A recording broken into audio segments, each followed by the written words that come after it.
Hi, today we'll be discussing the Whitechapel murders of 1888, which are famously known as the Jack the Ripper murders.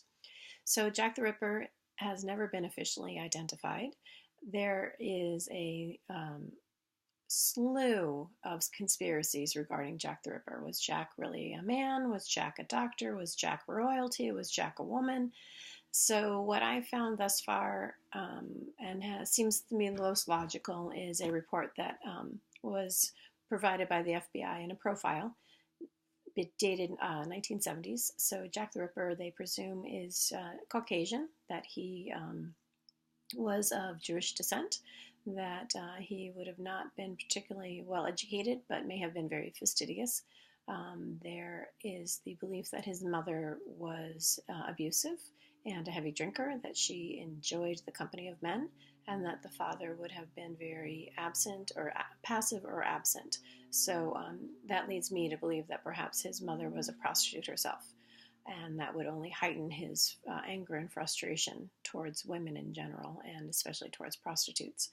So Jack committed 5 crimes, and 4 of them were discovered all outside. The bodies were discovered outside, and the murders were committed outside. Jack quickly killed them. He did not sexually assault them, and then once they were dead, he mutilated their bodies. They were all what's considered lust murders, which are committed primarily by men. Again, this is one of the reasons why they believe that Jack was a man. So lust murders specifically are towards they're committed by men, and they are either towards other men in a homosexual situation or towards women. There are historically no cases of women being or committing lust murders. So Jack, in his last murder, was inside. So this last murder of Mary Kelly's happened while inside a building, and he was the most destructive in that mutilation, and really was brutal in this murder. And they felt that perhaps he was changing a bit of his modus operandi, but the reality, the FBI profiler believes, is that it was more the ritual that you look at, not the modus operandi that that connects one murder to another murder, which attaches it to the same person. So all of a sudden, the murder stopped, and we have found that there was an insane asylum right outside the area that took in this man named David Cohen, who was very emotionally unstable, very, very violent, and had syphilis, which is another indication perhaps of why he did commit the crimes he committed. There's an association between insanity with syphilis, and perhaps also being even more angry at women and prostitutes in particular based on his illness. So they believe that this man, who was really a John Doe, what they in the UK call David Cohen, is really this man called Nathan Kaminsky, who is of Jewish descent, and does meet many of the criteria that the FBI profile suggested.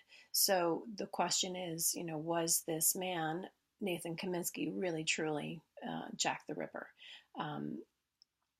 They feel that so for Jack to commit these crimes, he really did need to find victims that would approach him. So again, you have a prostitute as a perfect victim, as it were. They approached him. For him, approaching them would have been incredibly painful. He was, ridiculously shy, and these violent acts were things that were building up in him.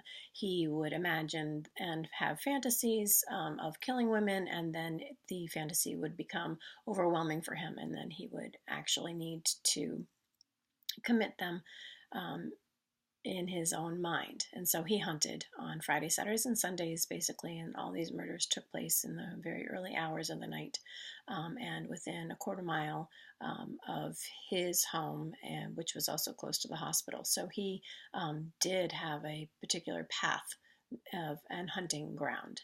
And they do believe that since he did, um, the murders did stop once this same man, presumably Nathan Kaminsky, was committed to the asylum, that this is the person that they've been looking for.